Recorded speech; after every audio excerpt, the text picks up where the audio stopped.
সে আজ বড় অসুস্থ, বিছানায় শরীর লেগে গেছে। যদি হাঁটতে পারত আপনি নবীর কদমে চলে আসতো। আমার নবী বলেন, বেলাল নামাজটা 10-15 মিনিট পেছাইয়া দাও। যুবক এতদিন আমার ঘরে এসেছে, আজ সে অসুস্থ, আমি যদি না যাই কেমনে হয়? আমি নবী আজ তার ঘরে চলে যাব। যেখানে নবী যাচ্ছে কার ঘরে? এহুদির ঘরে। তা আপনি মুসলমান যদি প্রেমিকের মতো প্রেমিক হন, নবী কি আপনার ঘরে আসবে না? আসবে না? প্রেমিক হওয়া লাগবে, প্রেমিক হওয়া লাগবে, আসবে বন্ধু। কে বলে নবী দেখে না? আরে কে বলে নবী দেখা যায় না? চোখটা বানান না, ওই রকম দেখবেন নবীটা আপনার ঘরে চলে আসবে। আমার নবী বললেন, বেলাল আজ নামাজটা পিছাইয়া দাও, 10-15 মিনিট পেছাও, কারণ আমি নবী আমার প্রেমিকের ঘরে যাব। রওনা হলেন সাহাবা একরাম, পিছনে দৌড় দিলেন, সবাই নবীর সাথে রওনা হয়ে গেলেন।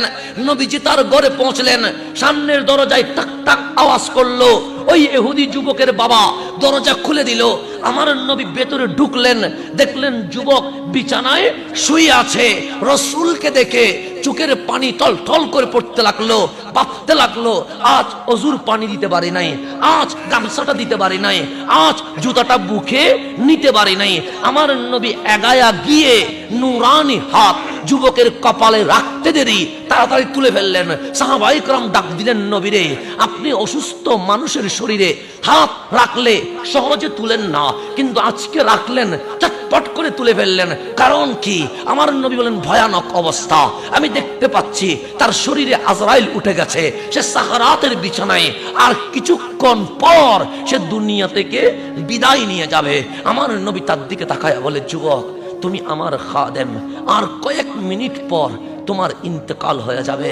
তুমি যদি ঈমান ছাড়া মারা যাও জাহান্নামে চলে যাবে। আমার খাদেম জাহান্নামে যাবে, আমি নবী কখনো মানতে পারবো না। জীবনে কোনোদিন চাপ দেয় নাই। আজ বিদায় মুহূর্তে বলছি, শুধু কালিমাটা পড়ো, বাকিটা আমি নবী দেখবো। শুধু কি বড় কালিমা পড়ো, বাকিটা কি দেখবো? এখন আপনারা বসে আছেন, তওবা দরজা কি আছে? খোলা আছে। তওবা করলে আল্লাহ মাফ করবে। আল্লাহ বান্দাকে মাফ করতে চায়, সেজন্য তওবার দরজা কি আছে? ডেলি আজরাইল 3 বার আসে। কয়বার? 3 বার আমাকে দেখে, আপনাকে দেখে মনে করায়া দে সময় শেষ হচ্ছে, তওবা করো। কিন্তু আমরা কেউ আজরাইল দেখছি না।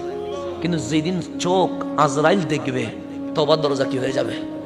বন্ধ। আর তওবা করার কোনো সুযোগ নাই। সাকরাতের বিছানায় তওবা করার সুযোগ নাই। তো যেখানে তওবা করার সুযোগ নাই, সেখানে ঈমান আনার সুযোগ আছে না? কিন্তু আমার নবী বলছে, তুমি ঈমান আনো, বাকিটা আমি নবী দেখবো। যুবক বাবার দিকে তাকালেন। বাবা বলে, আমার দিকে কি তাকাস? যেই নবীর জন্য মায়ের কথা শুনিস নাই, বাবার কথা শুনিস নাই, বন্ধুর কথা শুনিস নাই, আজ আমাদের দিকে নয়, তোর নবী যেটা বলে সেটাই কর।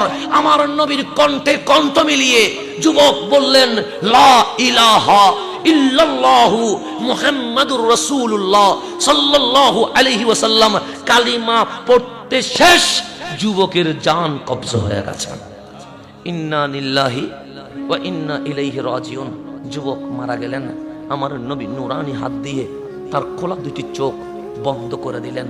গায়ে একটা চাদর ছিল, এই চাদরটা নিয়ে তার মুখের উপর দিয়ে আমার নবী যখন বের হচ্ছেন, তখন সাহাবায়ে কেরামকে বললেন, সাহাবী জানো নি যুবকটা জাহান্নামী ছিল, আমি নবী জান্নাতি বানিয়ে দিয়েছে। একটা ইহুদি যুবক বুকে নবীর প্রেম রাখার কারণে জাহান্নামী থেকে যদি জান্নাতি হয়ে যায়, আপনি তো ইহুদি নয়, হিন্দু নয়, বৌদ্ধ নয়, চাকমা নয়, নাস্তিক নয়, আপনি তো মুসলমানের ছেলে, মুসলমান।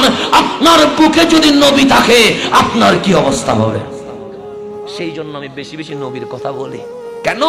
কারণ নবীর কথা যত বেশি বলবো, ঈমান তত কি হবে? মজবুত হবে।